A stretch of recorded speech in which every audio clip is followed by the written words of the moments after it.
So this lesson is all about effectively creating prompts, because as you can now realize, what you put into ChatGPT is enormously responsible for what you're going to get out of it. And you can put different results in and get different results out. So let's expand upon this so you can find the best way to understand what you really want to know. Effectively creating prompts.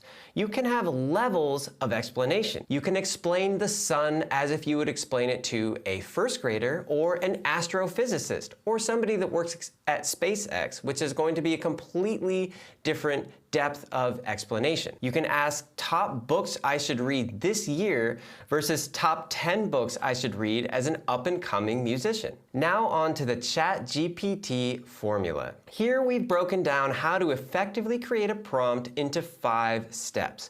We have a GitHub prompt book link, which I'll show you at the end. Now on to the ChatGPT prompt formula. We've broken down how to effectively create a prompt into 5 simple steps. We have this GitHub prompt book link, which I will show you at the end. And now we'll dive into these 5 steps. So the first and most important thing, you need to consider the context of your prompt. How is ChatGPT going to engage with you? You can ask ChatGPT to act as something. It can act as a personal trainer. It can act as a therapist. It can act as an expert in gravity. It can act as a genius musical composer. You need to ask ChatGPT to be whoever you want it to be to get the right answer. So if you're asking about music, you want to ask it to be an expert musician. If you're asking about food, you want it to be an expert chef, etc., etc. If you have a text thread already going and you've, say, asked ChatGPT to act as a travel guide, and suddenly in the same chat you change your mind and you have a completely different question, you should say, ignore all previous instructions before this one, because ChatGPT has short-term memory. So it will remember a conversation, which is what allows it to, say, break down an article into 10 bullet points, and then you can just say summarize number 3, and it will know exactly what you're talking about and do it correctly.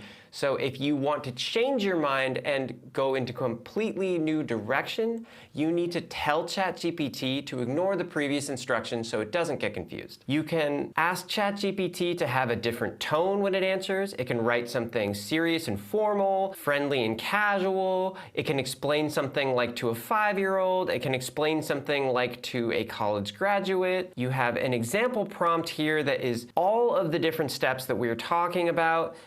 Step number 2, give your model a task to complete. It's helpful if ChatGPT knows what task are you trying to complete. So if you say your task is to break this article down into 10 bullet points, or your task is to synthesize the information I'm giving you and write me a meal plan. Whatever it is, it's helpful to be as specific as possible so ChatGPT knows exactly what you're trying to get out of it. Number 3, it's important to be specific. If ChatGPT keeps responding with certain symbols or things that you don't want in there, you can say, in quotes, remove this symbol, whatever that symbol might be. Maybe it's giving you a bullet point list when you didn't ask for one. Maybe it's numbering things when you didn't want it to. So you can ask it to remove specific symbols. You can ask it to answer with specific symbols. The more specific you are, the better your result will be. Number 4, this is really why ChatGPT is so amazing. You have to ask questions. It's iterative. You can elaborate on things. You can ask it a question, it will write you something, and you can respond to it. You don't have to put the whole question in the answer, and you can just say, hey, tell me a little bit more about that. Or, I didn't understand the 3rd sentence. Or, can you rewrite that in a different way? So ChatGPT remembers what it just said to you, so it's able to talk to you conversationally to help explain something in a more digestible way if you need it to. And number 5, if you don't like the output, just rework your prompt, try again. That's what I mean by iterative. Sometimes it takes a couple tries and you have to say, okay, I asked it to act as an expert in this field, but that didn't quite give me the answer that I want. Maybe I should ask it to pretend to be a professor at a university in this field. And sometimes it does take a couple tries surprise, but if you're willing to work with this, this is the skill set of the future. As AI keeps coming in and will be more and more embedded into society, learning how to prompt it, how to ask the right questions to get the results that you want is so, so important.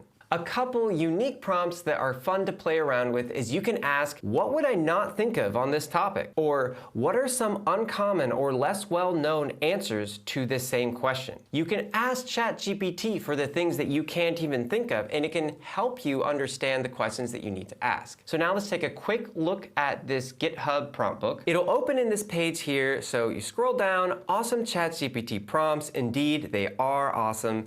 And you scroll down until we arrive here.